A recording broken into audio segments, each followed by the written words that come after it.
Hi, I'm Bryan Blue, the Community Support Coordinator and the Installation Resilience Program Lead for Los Angeles Air Force Base. In 2011, the Air Force adopted the Personal Resilience and Risk Management Program called Comprehensive Airman Fitness, or CAF. CAF was developed to improve airman wellness in the 4 resilience domains of mental, physical, social, and spiritual. The Air Force defines resilience as the ability to withstand, recover, and/or grow in the face of challenges and changing demands. It's important for us to understand that we're not born resilient.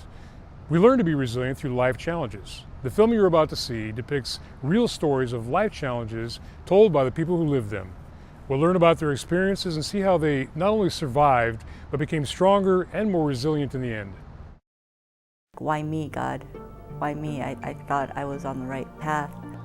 I didn't know what to do because I've never been seriously injured or sick in my life up to that point. I always felt like I'm holding it back, it's going to crash in on me. I felt like that all the time. Growing up in a third world country, in a developing country, you don't have running water, you don't have enough to eat. I had to have lots of rehab. You either live or you don't live. My body was telling me something's wrong, go find out what's wrong. I cried for 6 months. I actually had to take medication to stop crying. I was crying and crying. All that pain of all the stuff that I'd never dealt with my entire life finally came crashing in. Looking at all these challenges, again, everything is small if you take it one step at a time. You do it one day at a time, and before long you look back and you say, oh my God, I accomplished all these milestones I set out.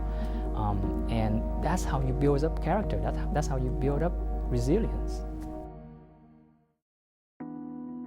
The doctor came in and told me that there was a growth on one of my kidneys, my left kidney.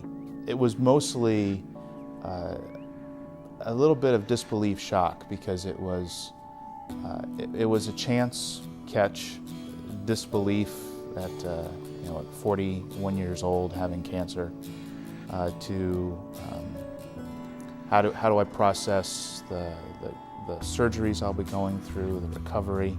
My boss's program director said you will do whatever you need to do, take whatever time you need. I had the referrals to specialists up at UCLA. I was seen by them within just a week or two after getting back.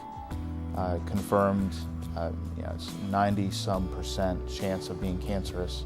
So they don't even do biopsies, they just recommend surgery immediately. At the same time, I started meeting with the clinical psychologist here in the clinic and worked through a tremendous amount of just all the different emotions. Not having any family local, it was all long-distance family support, which took, thankfully, my office gave me whatever time I needed to work through this. And then I had my office come by for the 2 weeks I was home recovering, bringing food and anything else I needed. Because we caught it at such an early age, the surgeon afterwards said that this is something I'll never have to worry about for as long as I live. So it was a very intense 4 months, going from discovery all the way to surgery and recovery.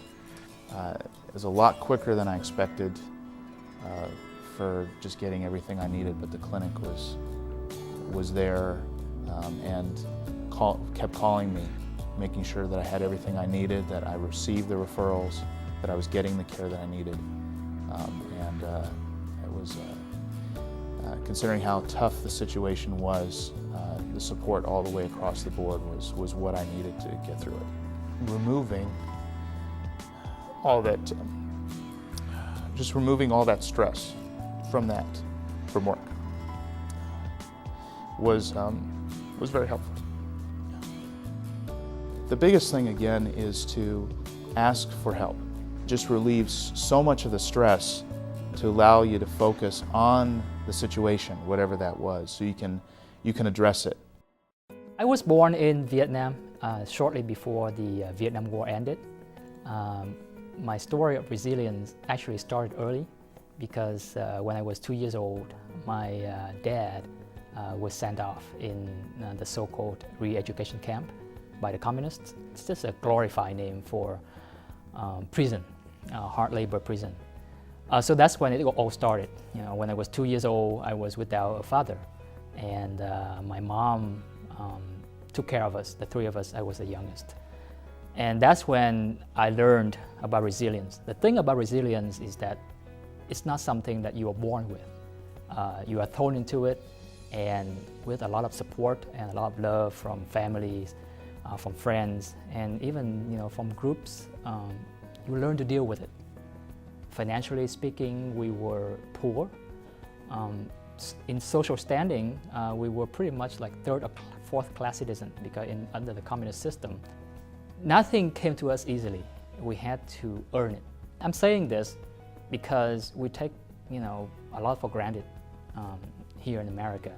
So eating and having a roof over your head is a number one priority. You've developed this will to live and this will to survive and to prove everybody else wrong.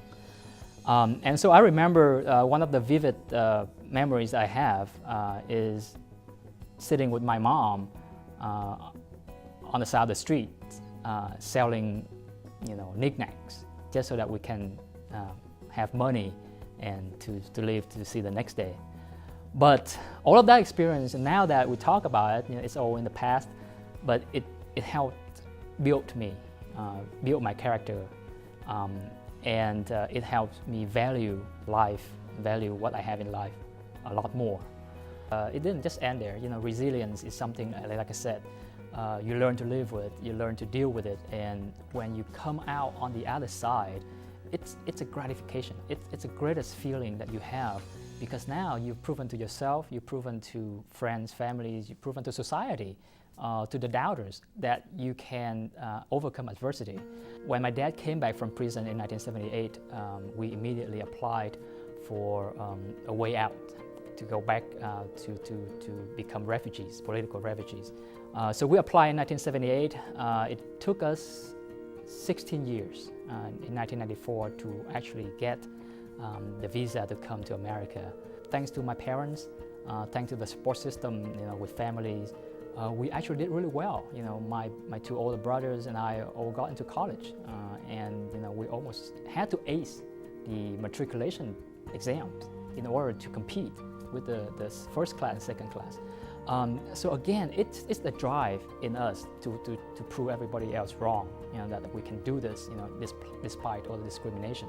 So 2 years after I came here, I decided to enlist in the Navy, because the Navy said, you join the Navy, you go see the world. And I wanted to see the world after the first taste of being able to fly from Vietnam here. So I signed up, and that's another milestone in my life, because when I reported to a boot camp, pretty much I did not understand a word that was being spoken. Throughout your life, you would never know who would come to your aid to help you. And in my experience, just a random person walking past me, recognizing my name, and then we developed this friendship and mentorship for the past 20 years. Every time I had a problem, I turned back to him, besides my parents, of course. You're not an island on yourself. That's only in your mind, because you think that, oh my God, in the difficult time, I'm all alone. But if you can reach out to someone whom you trust, or if you don't have that person, then the military itself or the organization that you belong in is that second family, because you spend so much time at work. So reach out to them. That's what I learned in my, throughout my life, is to reach out and to speak to someone. Anybody looking in on from the outside would think I was the all-American kid, but really wasn't the all-American kid. Both my parents were alcoholics, and my father was a passive alcoholic, my mother was a raging alcoholic, and as a matter of fact, she never told me she loved me, she never said anything positive to me. She told me I was no good, I was a loser, I was a hellion, get out of her sight, she was going to send me away to boarding school. That's pretty much what I heard my entire childhood, and when I was 12 years old, she died of alcoholism. I used to hide under the bed when my parents fought, and it didn't feel normal to me if they weren't fighting or throwing things or hurting each other. After my mother died, my father basically shut down. He died emotionally and never really parented me. He just sat there on the couch drinking beer, smoking cigarettes. I think he was probably depressed, in shock. But For a girl, 12 years old, getting ready to turn 13, that was kind of, I needed a parent, and I didn't have any, really. He was there, he provided a roof over my head, but that was about it. So I basically had to grow up on my own and didn't do such a good job of that. I ran with the bad crowd, I dropped out of high school. When I was 16, I dropped out of high school, and I was basically heading down the loser's path. Came home one day when I was 18 and found an empty house and a note of eviction. My father had packed up and moved from Texas to Florida. Didn't leave me a forwarding address. So I had no family, no place to live, no place to lay my head. And then one day I saw this commercial about the Air Force. Air Force, a great way of life. And okay, that sounds like an adventure. I got my GED, I joined the Air Force, and that basically turned my professional life around. I got my college degree, I got training in the contracting career field, I got a lot of awards and decorations. I was doing awesome. But the fact that I grew up with alcoholic parents, I attracted that kind of drama into my life continually. So I would attract alcoholics, drug addicts, people who beat me up, who tore me down emotionally. One individual beat me up so badly that he actually choked me within inches of my life. I passed out, woke up on the floor, I was completely bruised, covered it all up, put my uniform on, went to work because I thought I was going to get in trouble. Unfortunately experienced sexual harassment and rape in the military. And I really think a lot of the things I experienced were because I hadn't done the work to heal all the mess from my childhood, and I brought that into my military career, and what I did was I just stuffed it and kept on going. Oh, okay, got beat up, brush it off, keep on going. But that stuff catches up with you eventually. If you don't deal with it, it's going to come and tear you down and tear you apart. It's going to show up in every area of your life. But I remember one day when I was on the ground sobbing my eyes out, and I pulled myself up and I looked in the mirror and I saw the problem looking back at me. Problem was me. That was an ugly day because I realized I could have done something all that time in the past. And wow, I sunk back down to the floor, I sobbed some more, but I did some things right then and there and started getting some help. I started working with counselors, pastors, coaches. I went to programs that dealt with growing up and living with alcoholics and addicts. I went and did healing modalities like yoga and massage and chiropractic and acupuncture. I did everything I could until one day that woman looking back at me in the mirror was a strong, powerful, beautiful woman I see standing before me today, every single day of my life. If you're going through something, you need to remember that you're not an island. You can't do it all by yourself. You didn't get there by yourself. You're not going to fix it by yourself. And you need to reach out to other people. The ability to make those choices, just one little slight course correction can make all the difference in the world in your life.